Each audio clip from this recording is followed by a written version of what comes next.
started going to Epworth Church, I guess, in 1940, the year I was born. Went there continuously, which I guess makes me probably the oldest active member of the church today, being 82.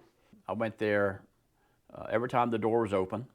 I was involved in the youth. Everything the youth were doing, I was there Sunday night, Sunday mornings, Wednesday night. Every time something was going on in the church, Mother and Dad took me there. I didn't have any choice. And I was very active in my youth there until I was 14 years old.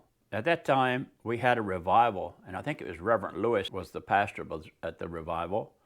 And we come home from church that Sunday morning, and Mother said, "Dale, don't you think it's time that you go to the altar and give your heart to the Lord?" And of course, I hadn't been a bad boy or anything, but she knew that I needed to kneel down. And I said, well, I got thinking about it, and all Sunday afternoon, that's all I could think about. Come Sunday night, when the invitation was given, there was 3 or 4 of us boys, all about the same age. We all went up and knelt down. Years after that, I followed the Lord, and I guess it was in like 1971, the church, at that time, we had a quarterly conference, which we were associated with Asbury, Blades, and Epworth was all on the same charge. We had the same pastor. And every quarter we would have a quarterly conference. The district superintendent came down to the quarterly conference we had in Blades. And during his remarks, I was there that night, he said something about Mary was a good girl. The Bible had been retranslated and in numerous times over and over and over translated into different versions. But his belief was that Mary was a good girl. She wasn't necessarily have to be a virgin. That just did not go good at all with Reverend Langrill and my dad and a bunch of the men and a bunch of all the people there, because we just not what we believed. And if that's what the higher up believes, then we need to part ways. So we soon notified the district superintendent that we were going to leave the Methodist conference. We had just remodeled the church. We had just built on Sunday school rooms. We had put in air conditioning, and we put in a new furniture and so forth. We just spent a lot of money on the church and everything, upgrading it. And the district superintendent said, I want to make sure that the people have spoken. So I want to come down and take the roll call. I want to come down and speak to the congregation.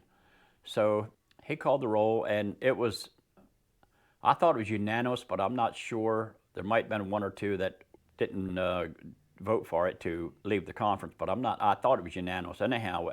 And the Sunday that we left, we didn't take a hymn book, we didn't take anything out of the church, we just locked the door and left. And in a short time, the building was sold to Marvel Museum in Georgetown, which is where it is today. And then we built the new church in 1972. During that time that we built the new church, there was a number of people in the neighborhood that came out every Saturday and helped work. And the women provided lunch every Saturday. We had a lot of people turn out. And there was a lot of excitement there because of building a new church in the community. And a number of the people that came out were unsaved people. And this got them involved in the church, in the community. And we had opening service, and the Dix Mellon boys were there to sing. The church was packed. And it wasn't too long after that, a number of the people in the church started getting saved. And it was only because of the building process that they got involved, and they came to the Lord. A lot of things have changed in the church, but has never lost its vision. Today we are moving forward, and we've had a few different pastors, but a lot has happened in the last 50 years. We've seen a lot of people come to know the Lord. We've seen a lot of things happen with the school, with the 300 kids that are coming there on a daily basis.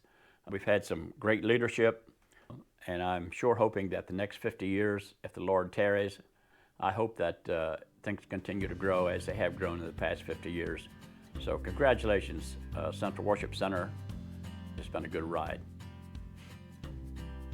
Tell them who your favorite pastor We're gonna leave that in there.